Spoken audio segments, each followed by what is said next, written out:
In the previous lecture, we discussed about context sensitive grammars generating the class of languages known as context sensitive languages. The agenda for this lecture is to discuss the automata representation of context sensitive languages. And the automata or the class of automata representing context sensitive languages is called linear bounded automata. And before we see what is a linear bounded automaton, let us recollect the different classes of automata that we already studied. The discussion on automata started with finite state automata. This is the structure where we have a read only input tape where the read head moves only to the right, and we have a control unit with a finite set of states in it, and the states can remember finite amount of information about the processed input. For example, whether the number of A's processed is even or odd. Such basic and limited amount of data or information can be remembered as the context of the states. Now, what is a transition in our finite state automaton? Given this configuration, we need to have a transition from the state Q0 for the input symbol small a, and in a finite state automaton, the transition defines the next state. So, if you process this symbol using this transition, the read head will move to the next symbol on the right and the state will be changed to Q1. So, eventually, maybe after processing first two symbols, it is getting into some intermediate state, and finally, when you finish processing the input, you will do so in a state, and if the state in which you finish is a final state, then the input is in the language, otherwise the input is not in the language. That is the semantics of finite state automata. And after this, this is an example language for a finite state automaton. The set of all strings over AB starting with A and ending with B. And after this, from automata, we learned about push down automata. This is the structure where the read tape or input tape is same as in the case of finite state automata, and also control unit same as here. And there is an additional component in push down automaton, which is a stack used as an intermediate storage. And given a configuration like this, we need a transition from the state Q0 for reading the input symbol small a when bot is there as the top of stack. So, it says when you are in the state Q0, if you are reading the input symbol small a, when you have bot as the top of stack symbol,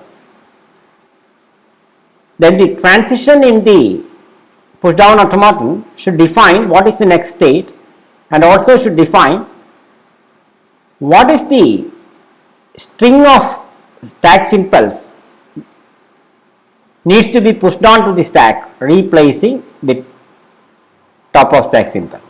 In this case, bot will be replaced with a bot, and eventually it will get into some intermediate state, and finally when you finish reading the input, you will be in some state and here we are considering the empty stack acceptance. So if the stack is empty, the string will be accepted. So this input will be accepted if it happens like this. And when you finish reading the input, if the stack is non-empty, it is not accepted. That is one acceptance criteria. We saw that the acceptance criteria are equivalent, and also we have seen that deterministic and non-deterministic push down automata are of different power. An example language, if you want to look at, is this, which is recognizable by a push down automaton. Now the question is, we have some non-context free languages for which we have context sensitive grammar. Is there any class of automata equivalent to context sensitive grammar? We have seen our grammar for this. Now, can you get a more powerful machine to recognize this language?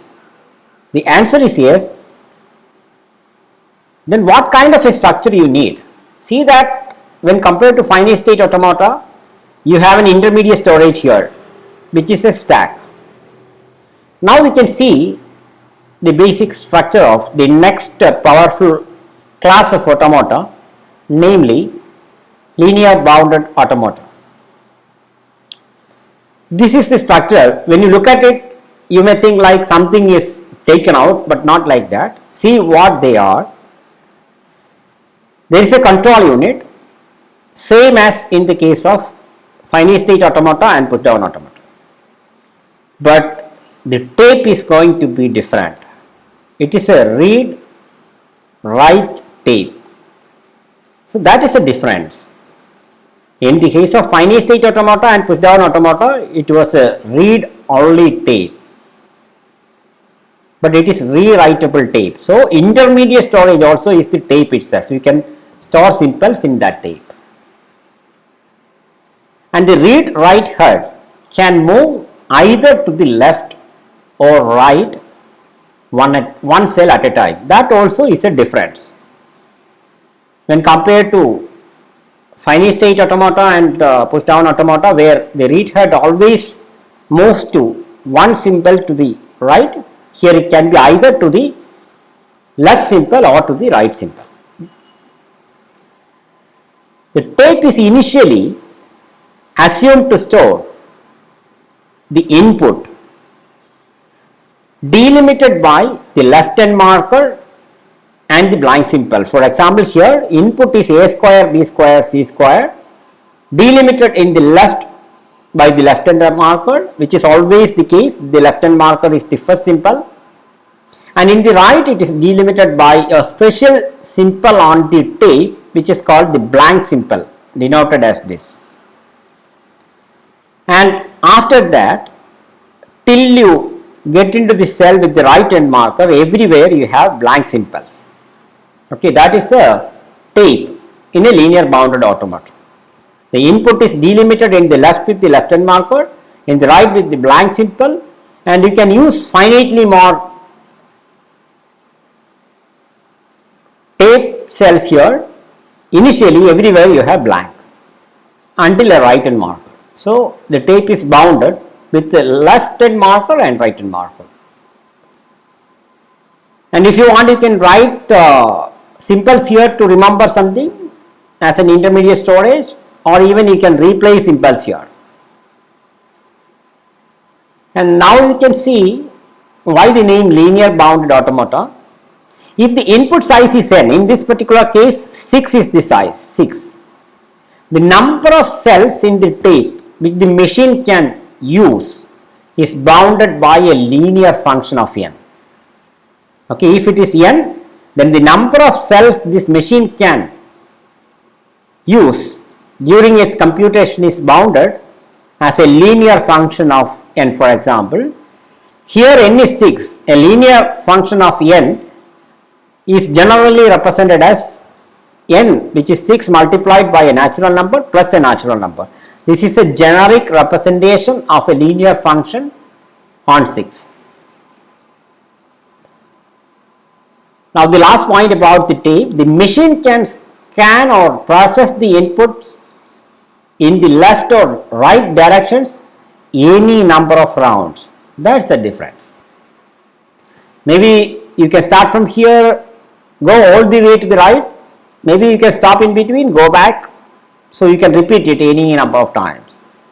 You can decide when you want to go back, whether you want to come to the end or go back, whether you want to move all the way till here or go back. That all you can decide. Now, what could be a transition function? See here, from a state based on the current symbol on the tape, you have to say, if you are in the state Q0, what is this say? If the current state is Q0 and the current input symbol is the left hand marker, so that is what it is saying, the current state and the current symbol on the tape. Then it says, change the state to Q1, replace the input symbol left hand marker with the left hand marker. See, you always have to replace. If you want to retain, you say that I am replacing with the same symbol. That is the way you can retain. But according to the semantics, it will be always replaced. So if you want to retain, use the same symbol. And what is the next thing? I told you the read write head can move either to the left or to the right. So you have to say as the third component the direction of move, L or R. R stands for right. So recall again what we did. From the current state, for the current input symbol, it says what is the next state, what symbol is going to replace the current symbol, and what is the direction of move. Okay. Now, how can you use such a structure to get a machine recognizing this language? So it is of the form a square, a raised to n, b raised to n, c raised to n. So you have to accept a square, b square, c square. I'll give you a logic. What you can do is, you start from the left, go all the way to the right through the input. While you go in the first round, you replace the first A, first B and first C with the capital letters. What you did? You replace the first small a, first small b and first small c with the corresponding capital letters. So what you did? You matched the first symbols. Then after that what you do? Rewind, go all the way back, again scan it. What you do? You mark off the next small letters with the corresponding capital letters. And if the given string is of the form a raised to n, b raised to n, c raised to n, in n rounds moving back and forth, you will mark off all the symbols with the corresponding capital letters. If the input is not in that form, you cannot do that. So with that basic idea, we can try to build a machine. So what you do now? Q0 left hand marker, you don't have to change the symbol, you just move right. That is what I said. Without changing state and without changing the symbol, just move right. And if you execute that function, you will move to the right. This is executed. And what you need now? Q0 small a, you know that you have to replace small a with a capital A. And to remember the fact that you processed a small a, you have to change your state. Okay, so what you need is this. So why I change the state is because I need to remember that I just changed a small a. So my aim, immediate aim is now to pass all the small a's and go to the first small b is what my aim is in the state Q1. And if you execute this, what you do? Replacing small a with capital A, changing the state to Q1 and moving to the next symbol. That's what I did. In Q1 my aim is to look at the tape and remain in the state, move to the right until I get to the cell where there is a small b. That is my aim. So here I don't have to do anything other than moving right. So move right is what I need as a transition. Retain these two and move right. And if you execute this here, you will just move right. Now you are getting into the first small b. So what you do? You have to replace that with a capital B, and because you have done that replacement, your state needs to be changed, because now your aim is to be changed for searching for the next small c. So the transition that you need is, you change your state because I got small b. Now my aim is in Q2 to look for the first small c. So I am replacing small b with capital B and moving right. If you execute this transition, what will happen? That's what happened. Okay, in Q2 actually I am looking for a small c, so I don't have to do anything other than moving right. So here what I need is, for this configuration Q2b, move right by not changing the state and not changing the symbol. If you execute this, what you will do? You will move right. Okay, in Q2 I am getting the symbol that I was looking at. So what you do? You have to replace small c with capital C, and what then you want to do? One scan is over, I can rewind and then start it again. So because I want to rewind, I have to change my state. So if I am getting my C, I am changing my state because in Q3 I have to move left, and I want to replace the small c with capital C and start moving left. If you execute that, this is what you do. So what you can do in Q3 for a small b, I don't want to do anything other than moving left, so I am moving left. If you execute this transition, you will move left. For a capital B, what you can do? Nothing other than moving left, because I can do it until I get into a capital A. So you just move left. If you execute that new transition, you are just moving left. Again here you need moving left only, right? Retaining the state and simple, move left. If you execute this, you will move left. Now what? One right to left scan is over. You have to start again. So you start again in the state Q0. Okay, so now what you can do is, capital A says that in the last round I replaced it, so I can move to the right in the state Q0 again, because I am repeating that scan. So what do I do? Retain that symbol there, move right in the state Q0.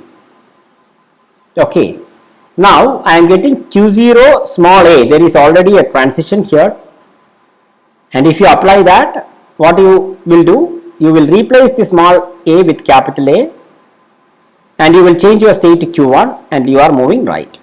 That's what you do if you execute. And now you are getting a small capital B on Q1. You don't have a transition for that, and that is why I left a space here.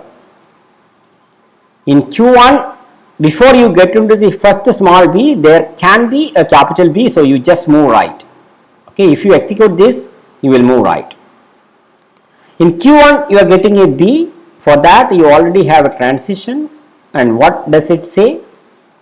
It says you move to change your state to Q2, replace the small b with the capital B, move right. If you execute, that is what is happening.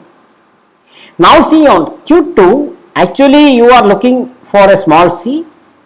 So if you are getting a capital C, means that is already processed, you can just move right, and you don't have a transition for that. Now you can have it, you just move right. So from here you are moving right. Now you are getting into a configuration where in the state Q2 you are getting this symbol as small c, and you already have a transition for that. What does it say?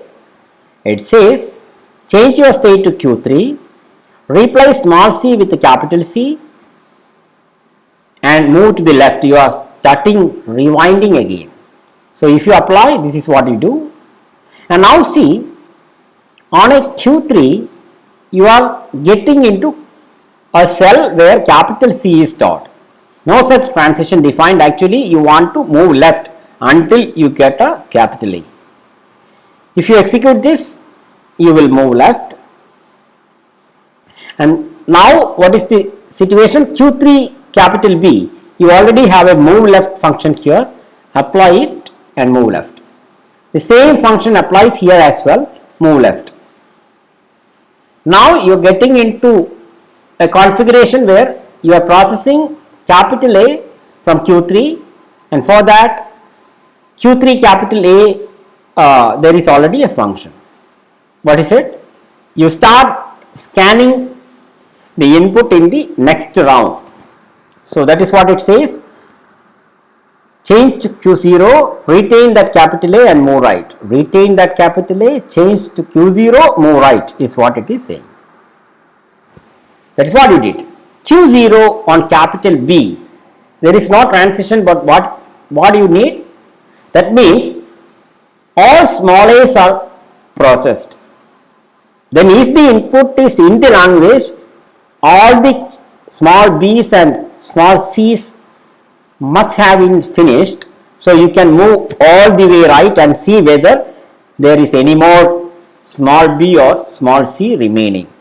In this case, you will not see. Q0b, you can just move right. Q0b, the same transition applies, move right. Q0c, there is a transition. You have a transition? No. You want to have a transition for moving right. Right? Q0c, move right. Here, the same transition applies, this one. So you are moving right. In Q0, you are getting into the blank. Means either the input is empty or you have replaced n number of small a's and n number of small b's and n number of small c's with the corresponding capital letters, means you can now accept the string. For that you need a transition. If you are coming to the blank symbol, that is the symbol after the last input symbol, in the state Q0, that means according to the logic that we developed, the input string is in the language that we found. So you can jump into a state, namely T, which is a designated accept state for linear bounded automaton. So if you apply this transition, what will happen? You are here, you change to T, retain that blank and move left. These two are now not important. Once you get into T, you are accepting regardless of what you do here.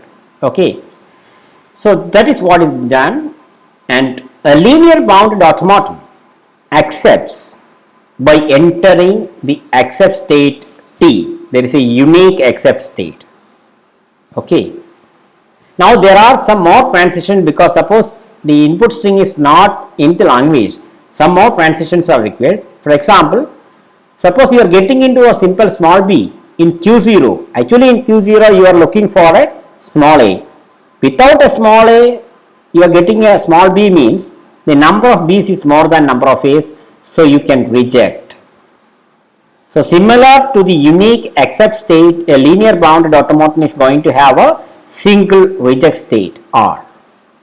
Once you get into R, it doesn't matter what you do here and there, you reject. Similarly, in Q0, you are actually looking for a small a. If you are getting a small c, means the number of c's is more than number of a's and b's, so you can reject. Similarly, in Q1, you are actually looking for a small b, but if you are getting a small c, that means the number of c's is greater than the number of b's, so you are rejecting. Similarly, in Q2, you are in search for a small c. In Q2, you are in search for a small c. And if you are getting a blank symbol, means the number of b's is more than number of c's, and you have to reject. And that is the last transition that you need here. And I hope you followed the logic. It's just like programming with a limited computer, where you only have a rewritable finite length state and finitely many states in the control unit. You accept by entering the unique accept state and reject by entering the unique reject state. With this example, now we can try to formally define a linear bounded automaton. It can be defined as a tuple with 10 elements. We can see what each element is. Q is the finite set of states. In the previous example, these were the states. Every automaton is going to have T and R. Sigma, finite set of input alphabets. In the previous example, ABC. Then third is gamma, which is a superset of sigma because it is the finite set of tape alphabets, and every input is going to be, input symbol is going to be stored on the tape. So every input alphabet is also a tape alphabet. In the previous example, so the tape alphabet is all the input alphabets union, left hand marker, right hand marker, blank symbol, union. In that case, we have used capital A, B and C. And S is a unique start state of the automaton. In the previous example, Q0, and the transition function from the current state for the current tape symbol. What is the next state? What tape symbol is going to replace the current tape symbol? And the direction of move, either R or L. And you have the left hand marker, then the right hand marker, the blank symbol, the unique accept state and the unique reject state. So that is a linear bounded automaton. Now what is the language accepted by a linear bounded automaton? It is called context sensitive language. And you can prove that linear bounded automata and context sensitive grammars are equivalent in power, which is not included in the syllabus, and for the interest of time we are not going to discuss a proof.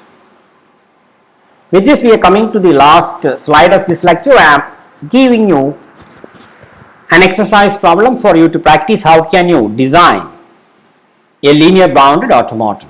For this language of strings over ABC, where the number of A's and number of B's and number of C's are same. This is not to be a non-contextual language for which you can have a linear bounded automaton. So today we looked at linear bounded automaton, the class of automata equivalent in power to context sensitive grammars.